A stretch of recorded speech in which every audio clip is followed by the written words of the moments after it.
Mais là, j'entends certains qui me posent la question, est-ce que épargner est un manque de foi par rapport à l'avenir? Parce que si Dieu pourvoit, est-ce que je devrais épargner? Bonne question. Alors, croire que Dieu pourvoira ou croire en la provision divine ne signifie pas que vous ne devez pas être responsable pour votre vie. Il y a des choses que Dieu contrôle, soit les circonstances, et il y a des choses que nous devons contrôler, soit nos habitudes de dépenses.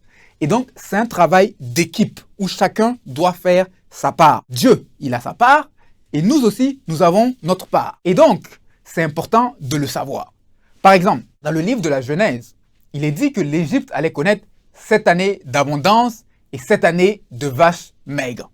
Et le plan qui a été inspiré à Joseph était de mettre 20% des récoltes annuelles en épargne pour faire face aux temps difficiles qui arrivent. Permettez-moi de vous poser une question. Ne croyez-vous pas que Dieu pouvait empêcher la famine de se produire en Égypte, dans Genèse 47? Ou encore, ne croyez-vous pas que pendant la famine, Dieu pouvait faire tomber du blé du ciel?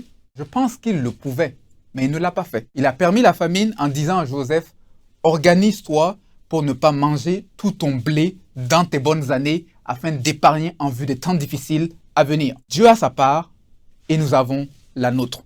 Et Dieu ne fera pas ce que nous devrions faire. L'épargne et la générosité sont deux choses qui devraient être dans nos plans. D'une part, nous démontrons notre confiance à Dieu par nos dîmes par exemple, et d'autre part, nous démontrons notre sagesse à faire notre part par l'épargne.